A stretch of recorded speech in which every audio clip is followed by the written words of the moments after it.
This initiative could actually reshape public perception of alcohol and help us get more research into safer consumption guidelines.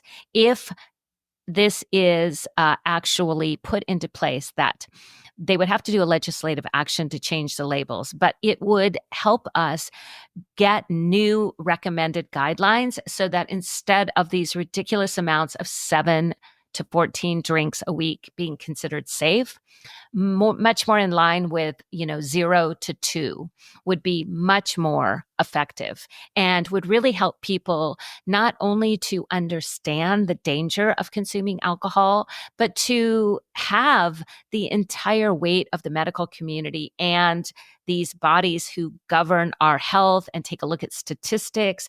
We would have that behind us. And so no one would need to justify not drinking. Welcome to the Sober Edge podcast, inspiration for alcohol-free living. I'm your host, Terry Patterson, functional nutritionist and This Naked Mind senior coach. The Sober Edge is a place to explore the infinite possibilities on the other side of drinking. In a culture soaked in booze, discover the wonder and joy of taking a different path. Meet real people living lives of purpose and passion, learn the truth behind the alcohol myths, and get ready to be motivated, inspired, and astounded by what is possible with the Sober Edge. Well, hey, everyone, it's Terry back with another edition of the Sober Edge podcast. And I hope that you have seen this news and are as excited as I am.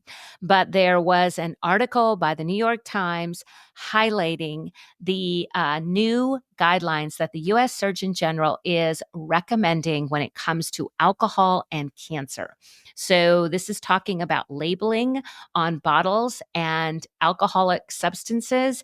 And this is big news because the alcohol industry has been an incredibly strong lobby against labels, and labeling in the United States has not been updated since 1988. And if you're, aware, what's really on the bottles right now and cans is simply 2 warnings, one about pregnant women and one about operating heavy machinery or a motor vehicle. There is no mention of the very real link between alcohol and cancer. And so Dr. Vivek Murthy, who is the U.S. Surgeon General, has issued a strong advisory on the link between alcohol and cancer.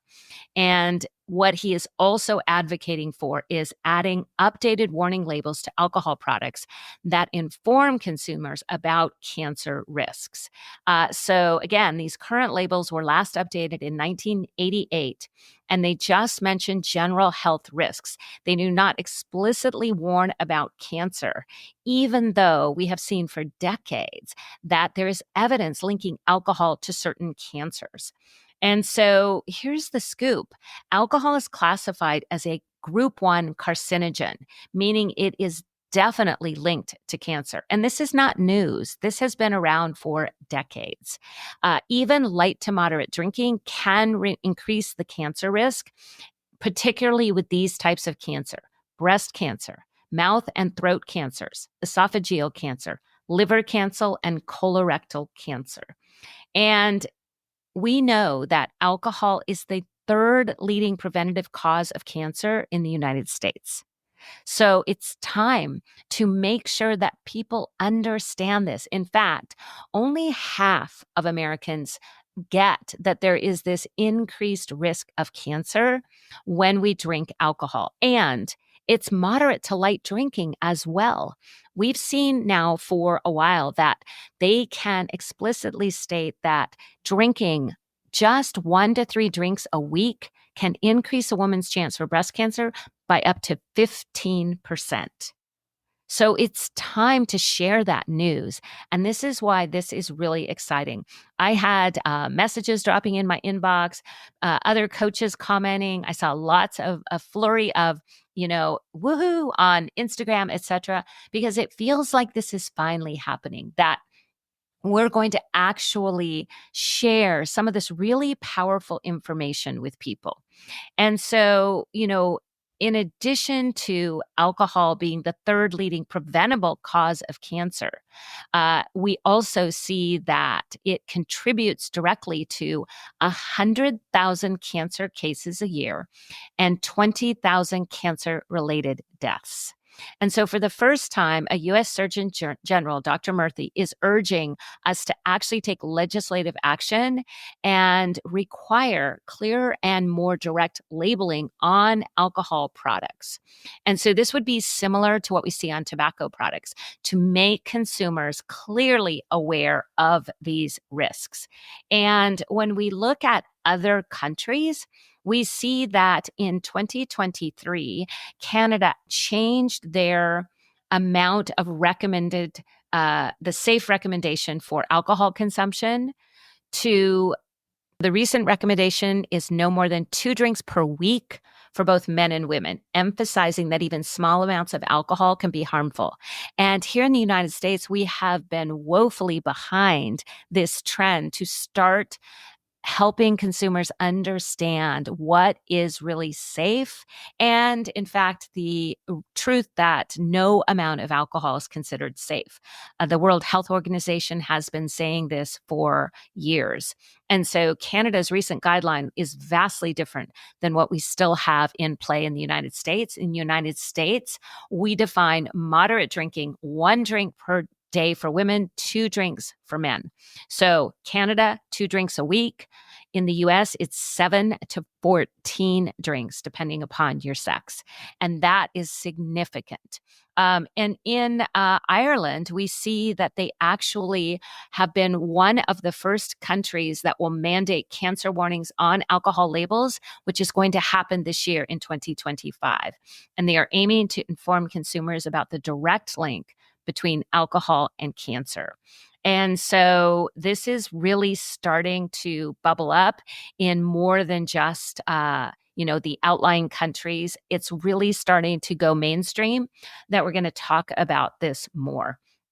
And so this initiative could actually reshape public perception of alcohol and help us get more research into safer consumption guidelines.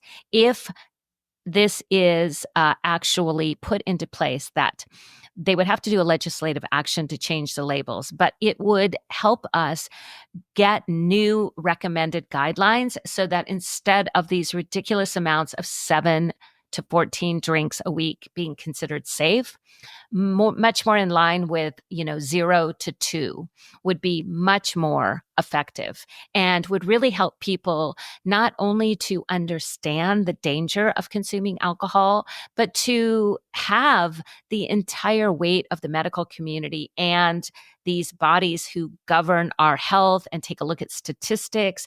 We would have that behind us. And so no one would need to justify not drinking. No one needs to justify not smoking tobacco. We know and have been told for decades that it causes cancer, that it's dangerous, and that it will result in an early death. And so imagine us being able to share this very powerful information with consumers. So, alcohol consumption and the labeling practices are different across all kinds of countries. And I mentioned Canada. The UK advises men and women to limit alcohol intake to no more than 14 units per week. So see, that's very similar to the United States. And Australia actually says that men and women should consume no more than 10 standard drinks per week, no more than 4 on any single day. Wow. We know by these standards and statistics that that's a lot. That is not moderate drinking.